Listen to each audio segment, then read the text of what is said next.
Hi, and welcome to my Business Process Optimization podcast.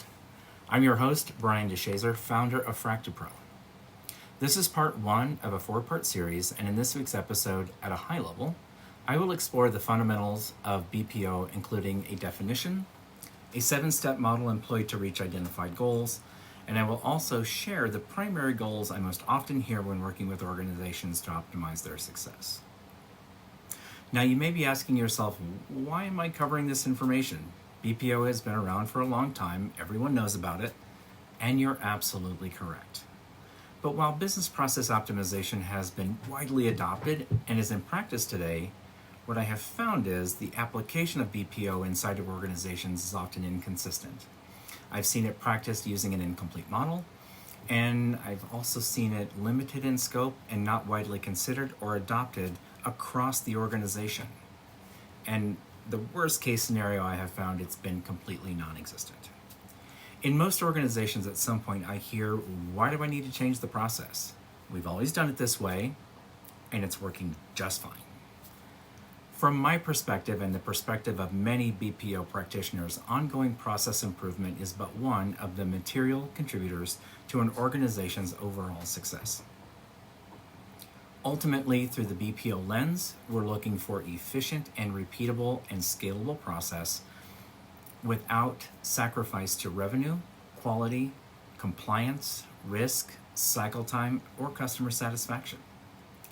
The significance of BPO cannot be overstated, and any organization of any size can benefit from it. In organizations generally, BPO is underpinned by a need for operational agility in response to challenges such as changing customer expectations and demands, rapid technological advancements, and market changes, just to name a few. Benefits, goals, or intended outcomes, however you want to phrase it, I see most often include cost minimization, cycle time reduction, quality improvement, better adherence to compliance requirements and contractual obligations, risk reduction, increased focus on higher impact tasks, and customer satisfaction. So what is BPO and what model can be used to ensure opportunities for success? You have your choice of definitions and models, of which there are many you can tap into. But from my perspective, at its core, I have adopted BPO as an approach using a defined, repeatable model to improve efficiency and effectiveness by optimizing the core process in a very targeted manner. And most anyone that knows me can tell you I'm a big fan of the details, so as I mentioned at the start of this podcast, I use a 7-step model I feel is most comprehensive in order to maximize the intended outcome. The first step is to identify your problem. There is something somewhere that is drawing unwanted attention, and that is usually the starting point.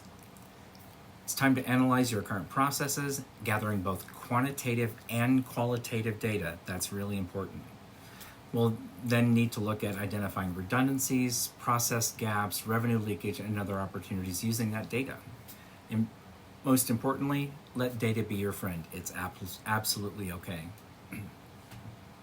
Next, depending upon the size and scope of the problem, identify an achievable outcome. Getting from the problem to an intended outcome may take more than one process iteration. Then it's time to design the new process and take into account intended outcomes, which should include your ROI. It should also consider upstream and downstream impacts, any technological impacts, vendor impacts, customer impacts, and any process documentation. Next, prioritize, develop, and test the optimized process and refine where necessary before it gets pushed into production. Just because it works on paper doesn't mean it works in real-life scenarios. Here, business and technical requirements, along with test scripts, are extremely helpful.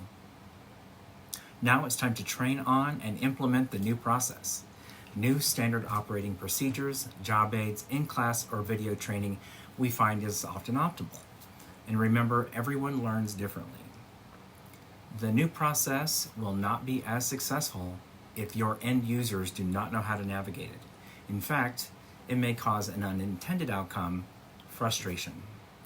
Frustration among your end users is not something we like to see. We're trying to fix a problem and not create more. And last, you want to measure the success of the new process against the intended outcomes and ROI. Once you're finished, rinse and repeat. This wraps up our first episode on the basic fundamentals of business process optimization, and I hope you found it informative.